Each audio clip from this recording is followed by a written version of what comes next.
Right now, Republican vice presidential candidate J.D. Vance has taken the stage in Butler, Pennsylvania, the place where the attempted assassination on President Trump took place about 12 weeks ago. He is addressing the crowd. You can see they are cheering him on. Let's listen in for just a moment.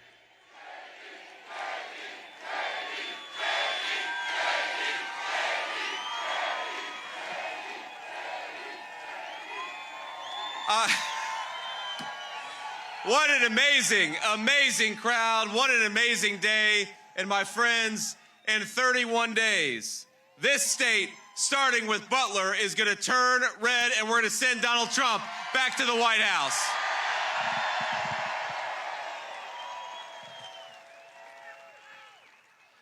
I'm so proud on this historic day to welcome President Trump. I know he's en route right now. He should be here in about, I don't know, a half an hour or so. But it is this community has been so good to me and President Trump. This community is so strong and so resilient. And my friends, we are so proud to stand here in Butler, Pennsylvania, ready to take back the White House, ready to take back this country.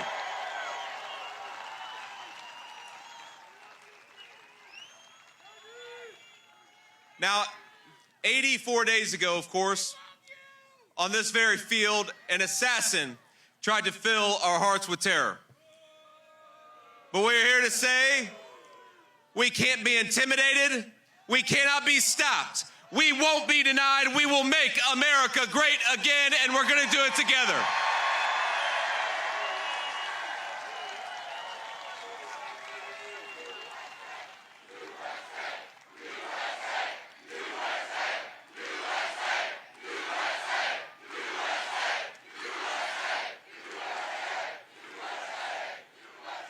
Now, my friends, I know you'll join me in saying we're going to remember July 13th, 2024 forever. Many of you were here, and it is a testament to your courage and your patriotism that you're here again today.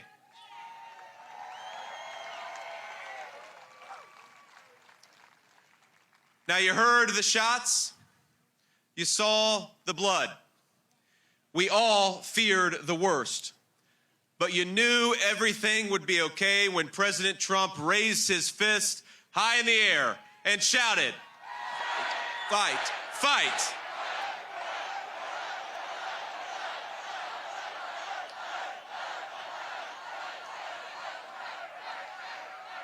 Now, I believe, as sure as I'm standing here today, that what happened was a true miracle.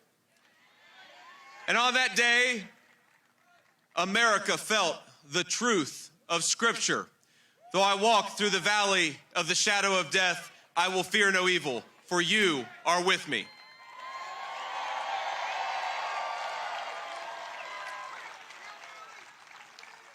I truly believe that God saved President Trump's life that day.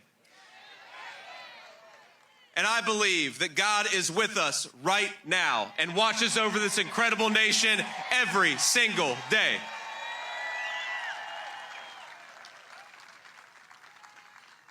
Now, there are so many people here, so many people we're honored to have. It would be impossible to name all of them. I see the great Sean Parnell over here. Sean, you're a hero, man. You were here on that day.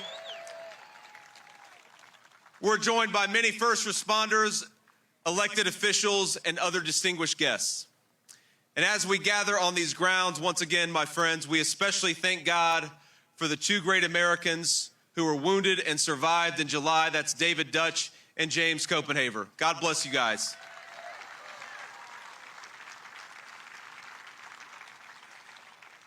Now, we pray for their full and complete recoveries, and we're honored that David and his family were able to join us today. Let's give a round of applause to David. God bless you, and God bless your family.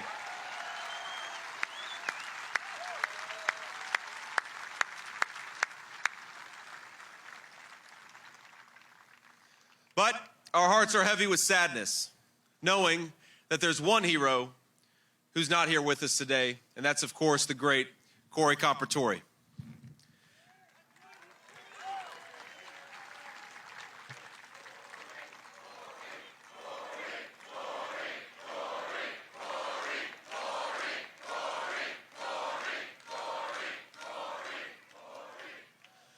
We're never going to forget Corey. We're never going to forget his heroism that day. And I want everyone to join me right now in sending our support, our respect, our love to the Compartori family here with us today. We love you guys. Thank you so much for joining us. Thank you for loving this country, and thank you for not giving up on it.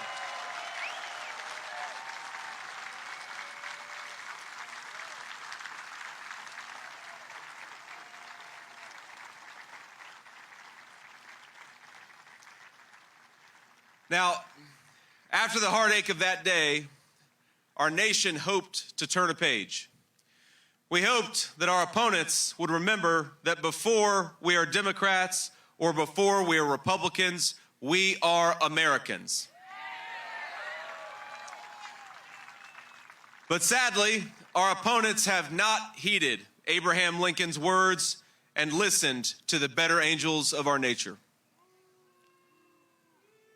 Even after that terrible assassination attempt that took one man's life and nearly took many others, they continue to use dangerous, inflammatory rhetoric. The media has continued to call Donald Trump, the guy who actually won his primary, a threat to democracy.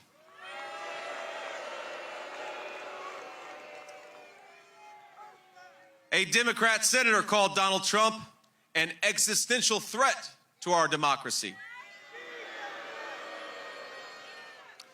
Kamala Harris said that he was attacking, quote, the foundations of our democracy.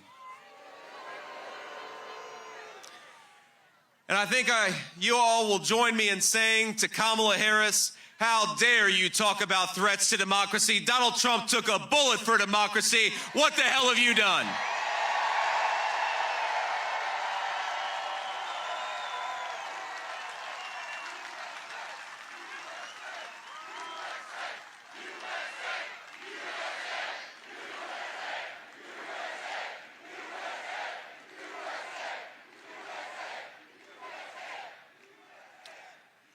The truth is that Kamala Harris and her allies, they attack Donald Trump in order to silence us, we the people.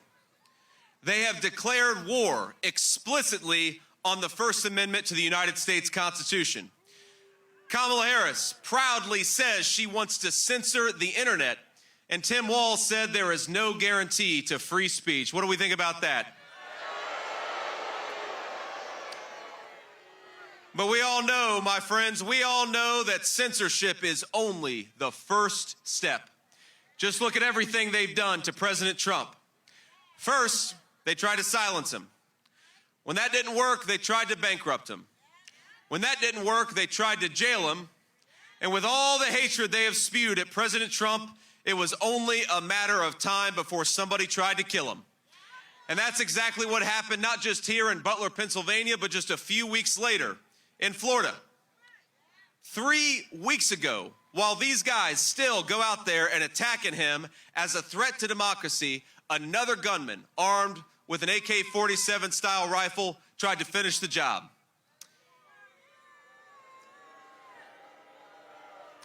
In fact, before the gunman in Florida tried to kill Donald Trump, he wrote, quote, democracy is on the ballot. The exact same words that Kamala Harris wrote after accusing Trump of being a dictator only days before the first attempt on his life. But for all of those watching at home, and for all those who might be undecided in this crowd, though there probably aren't that many undecided voters in this crowd,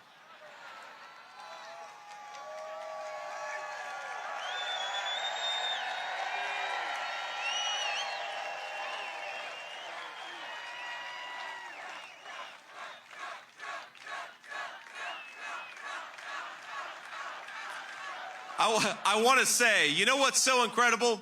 You know what's so incredible? It's how Donald Trump responded to all of this. Because despite being shot here in Butler, President Trump immediately called for national unity. And I'll never forget, my friends, what he told me after the second assassination attempt. It was probably the first person that he called that Sunday. And I was sitting at home with my son in Cincinnati, and he said, JD, they tried to do it again. I said, they tried to do what, sir? He said, they tried to shoot me again. And at first I was in disbelief. I think, immediately my thoughts went to him and how he was doing. Of course, he was physically okay because he was calling me, but I said, "Sir, are you doing okay?"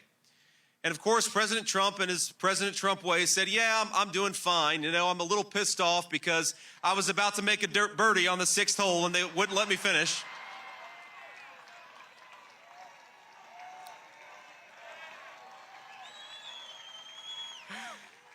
But it made me think. It made me think about the leadership qualities we want in a president of the United States. And so I'd like to ask you, who would you rather have facing down, Vladimir Putin and Xi Jinping?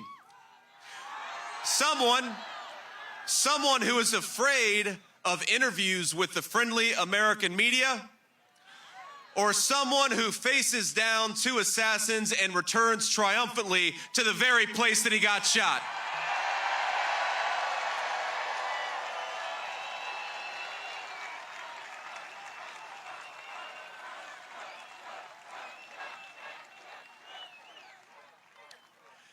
Now, some of you may have seen that I had a little debate with Governor Walz a few days ago.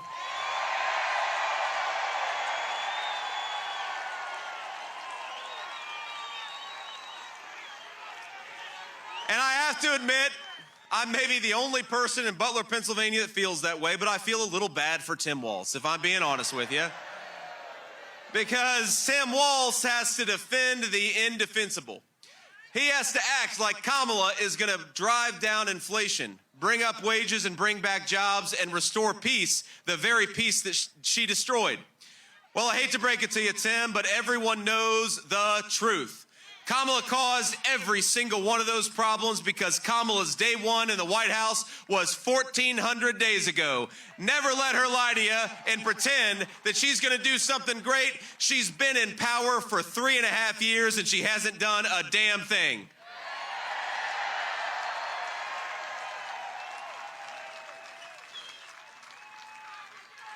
And I hate to say it, but Kamala's record of failure is somehow only getting worse. Just a couple of days ago, I visited an area of our country ravaged by Hurricane Helene. The Appalachian region of Virginia, and we know the Appalachian region of this country has been left behind and ignored by a generation of American leaders. But what started out as a natural disaster is becoming a man-made disaster. When Appalachia was underwater, remember, President Biden was sitting on a beach and Kamala Harris was at a San Francisco fundraiser. That is not leadership, that is a disgrace.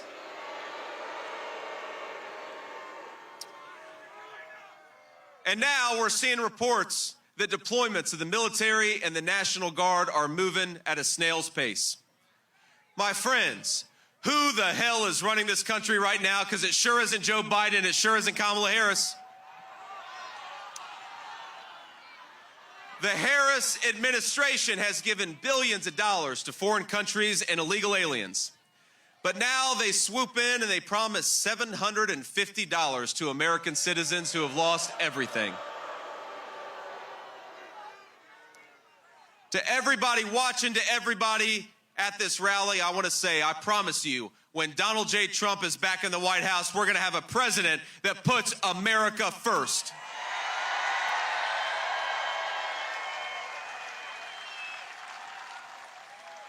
We're going to ensure that emergency funding goes to American citizens and not illegal aliens.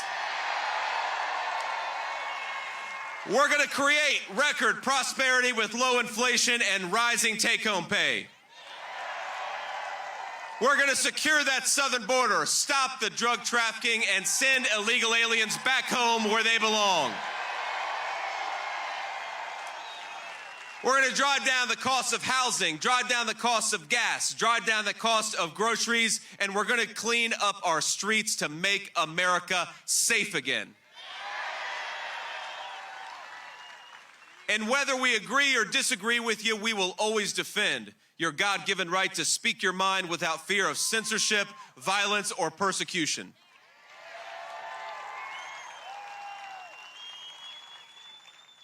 But to everybody struggling, I want you to know that though our country has, yes, been through some hard times over these past few years, I want you to know that help is on the way. We have Think about this. The most generous people, the most abundant natural resources, including some great energy right here in the state of Pennsylvania. We've got the hardest workers. We've got the best values. All we need to restore American greatness is leadership that is fit to serve this country.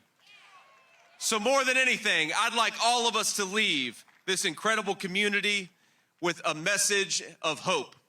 Because I honestly believe that what happened right here in Butler is a metaphor for the United States of America. In this land, we may get knocked down, but we get right back up and we keep fighting, because in America, hope is never lost. We may face enemies who seek our demise, our destruction, and even our death. They may try to crush our spirits. They may try to convince us that victory is impossible, but in America, nothing is impossible. And as long as that flag yet waves, and I see it's doing it today, there is no trial we cannot endure, no obstacle we cannot overcome, and no defeat we cannot turn into victory.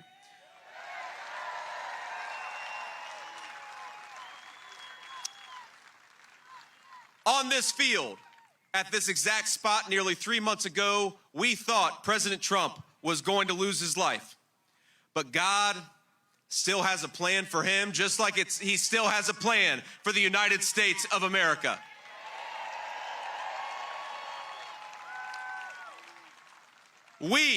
This movement, we have so much left to accomplish.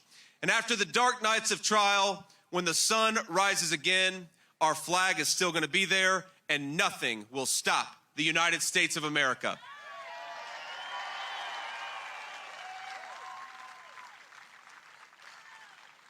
So I want you all, I know he'll be out in just a little bit, but I want you all, when Donald Trump comes out here, to give him a true Butler, Pennsylvania welcome, because with Donald Trump as our leader, we are going to take this country back. We're going to make the American dream affordable again, and it's going to start right here in the great state of Pennsylvania. God bless you, Butler. Thank you for having me, and we are going to take this country back. I love you.